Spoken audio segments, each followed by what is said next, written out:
Your heart's got to be in it. I think that's the magic, is that our heart is very apt for the name, really, isn't it? Our heart's in it. That's what works. It's a family cafe. It was originally a very small, narrow little cafe that two elderly ladies had run for a while, and it was okay, it was ticking over, and then when the brothers bought it, because they owned the building next door, they were able to knock the wall down and extend it. So then when I came in, it was already extended. We sit, about 30 people inside, and we've also got the garden terrace outside, which sits probably another 20, 25 people.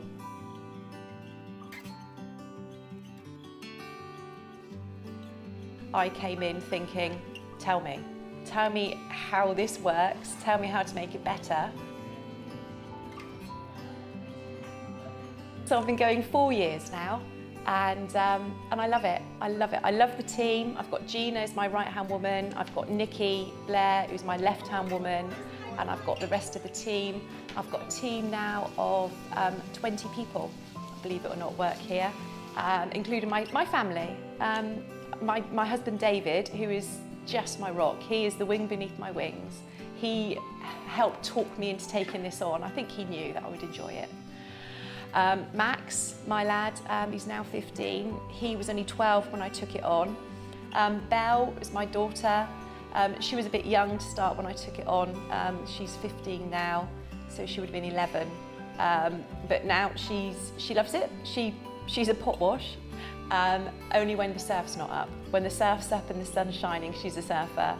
When it's raining or when I need her, love her, she'll come in and do that as well. If we don't love something, it doesn't come in. Whether it's new staff, I interview the staff, and then I get them to work with the team, and hope they fit in. If they don't fit in, they're possibly not right for the place.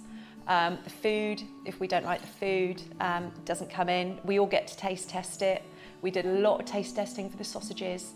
Funnily enough, we do a lot of taste testing for the cakes, any new brownies we do. Even down to the artwork and the stuff hanging up around here. I didn't mean to sell it. I just bought it because I liked it, and then people wanted to buy it.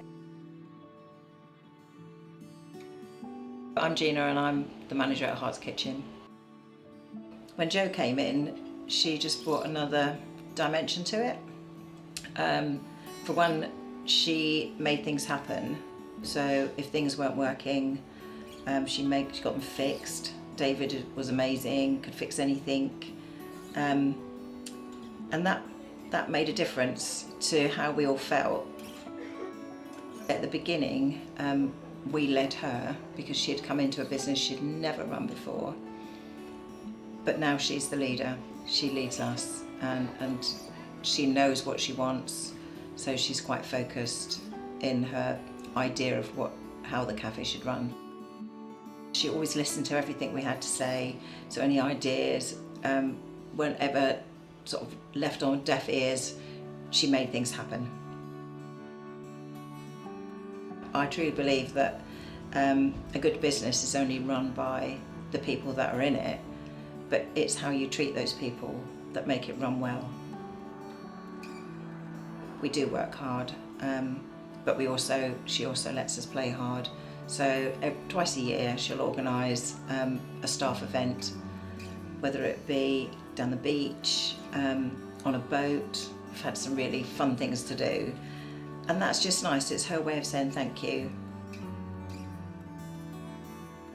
All the cakes are made here, apart from the gluten-free brownies, because I wouldn't be happy with the cross-contamination on that. So a nice lady makes those for us, so they're still homemade, but all the other cakes we make here, which people are often surprised about, because our chefs are very busy people. Our sausages, we're very fussy about our sausages. They come from St Austell. Got a little man in his van who comes up every week. It's Kitto sausages, and they've just got the procedures and the same family values that we've got. Our coffee, Cornish coffee, Again, all fairly local. They bring it to us. It's just the best. We tried lots of different brands and we like local. It's what we stand for. The award, oh my goodness. I didn't even know about the poll for the best cafe in Cornwall until people had been tagging me on Facebook. Quite a few people actually.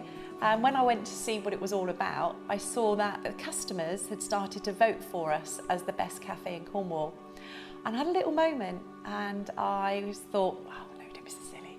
There's a lot of cafes in Cornwall. There's no way my little cafe in Torpoint is going to do that. And then I just thought, do you know what? No, I'm going to go for it. I'm really going to go for it.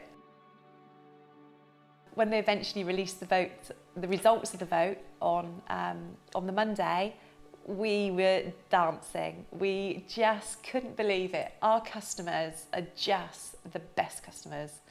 They're just so loyal. My happiest days were when my parents and the family were working the cafe. And I think I really would like to have recreated that. That was what I wanted to do, to work and get the kids involved again and let them have some of their happiest days. My story started when I was about 11 or 12. We had a chalet at Whitsands, and we loved the chalet. My dad built the chalet. And then the beach cafe at Whitsands, the Eddystone Beach Cafe, came up for sale. My dad was working in the dockyard at the time, so we had no cafe experience, and he took a leap of faith. He stopped working at the dockyard and we bought the beach cafe. And it was amazing. It was back in the days when the sky was blue and it was hot and sunny every day. Summers were proper. Holiday Park at the top of the cliff was a proper bucket and spade thing. And we were really busy and we loved it. My brother Sean would have been 14 or 15 and little Trevor, who would have been about 6. And we worked there as a family and it was the best days of our lives. Then Rainview Cafe, it was called at the time, up at the top of the cliff, came up for sale. And my dad, again, he was the driving force. He decided we were going to buy that. Life was good, life was great. And then he had his accident. I was 16, Sean was 20 and Trevor was 10.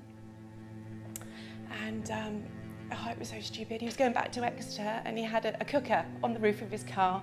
We went back to Exeter and was coming home and his tyre blew out and he hit a tree. He was taken to hospital.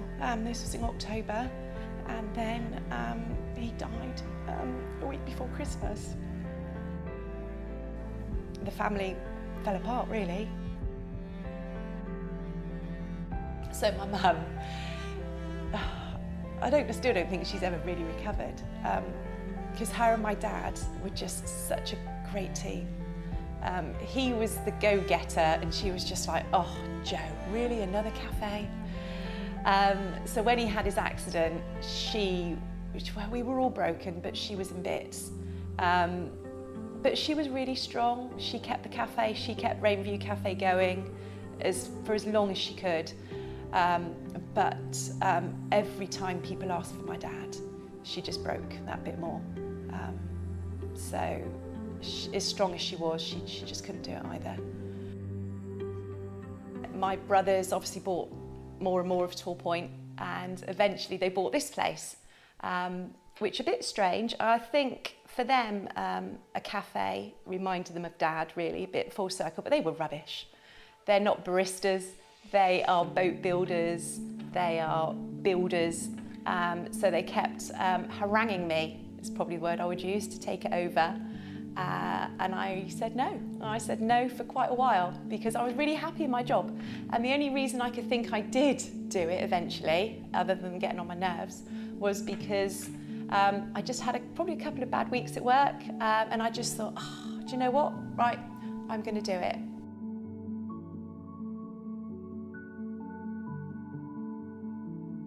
My little life so far has gone full circle because we started off my happiest days. I'm working with my brothers, my dad, my mum and everyone down at the beach cafe. I now work with my children and my brothers come in for their lunches and I just think maybe we're all still trying to prove a little something to my dad.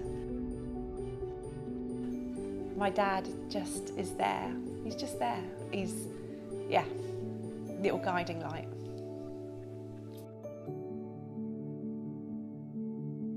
So yeah, I suppose I'm a little bit trendy now. I've got my little coffee shop going, I've got my cakes, got my soups, I've got my smoothies. We've got it all. We've got it all going on.